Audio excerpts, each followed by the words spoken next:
अर्जुन जैसा महायोद्धा आखिर क्यों चला अग्नि में कूदने? आखिर अर्जुन ने ठान लिया, अब अग्नि में कूदकर प्राण दूंगा। एक पुल जिसने बदल दी अर्जुन की सोच। बहुत समय पहले की बात है।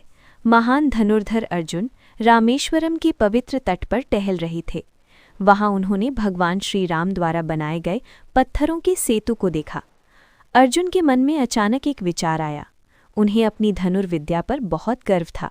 उन्होंने सोचा, श्रीराम को पत्थरों के भारी पुल की क्या आवश्यकता थी?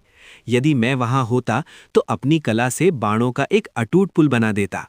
तभी वहां एक छोटा सा बंदर आया। वो बंदर कोई साधारण जीव नहीं, बल्कि स्वयं भगवान हनुमान थे, जो अर्जुन की परीक्षा लेने आए थे। बंदर ने अर्जुन की बातें सुनी और मुस्कुराते हुए कहा, हे वीर धनुर्धर, बाणों का पुल तो बहुत कमजोर होता है। वो मेरे जैसे एक छोटे से बंदर का भार भी नहीं सह पाएगा, तो श्री राम की विशाल वानर सेना का भार कैसे उठाता? अर्जुन को बंदर की बात सुनकर थोड़ा बुरा लगा। उन्होंने अहंकार में आकर कहा, तुम मेरी विद्या को नहीं जानते। मैं अभी एक ऐसा पुल बनाऊंगा जो तुम्हारा क्या, किसी का भी भार सहन कर लेगा। यदि वो पुल तुम्हारे पैर रखते ही टूट गया तो मैं स्वयं को अग्नि को समर्पित कर दूंगा। बंदर ने चुनौती स्वीकार कर ली।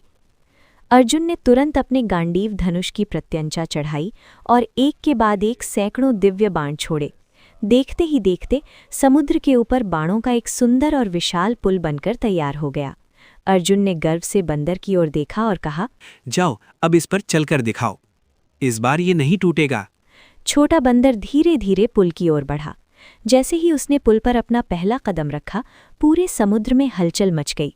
बाणों का वो मजबूत दिखने वाला पुल चरमराने लगा। बंदर ने जैसे ही थोड़ा और भार डाला, अर्जुन का बनाया हुआ पूरा पुल टूटकर समुद्र के पानी में बिखर गया। अर्जुन ये देखकर दंग रह गए। उन्हें लगा कि शायद उनकी एकाग्रता में कोई कमी रह गई थी। उन्होंने फिर से प्रयास किया और इस बार पहले से कहीं अधिक शक्तिशाली मंत्रों और बाणों का उपयोग करके एक और भव्य पुल बनाया। जाओ, अब इस पर चलकर दिखाओ। इस बार ये नहीं टूटेगा। अर्जुन ने आत्मविश्वास से कहा। परंतु जैसे ही छोटे बंदर ने उस पर चलना शुरू किया और थोड़ा भार बढ़ाया, पुल फिर से टूटकर समुद्र के पानी में बिखर गया।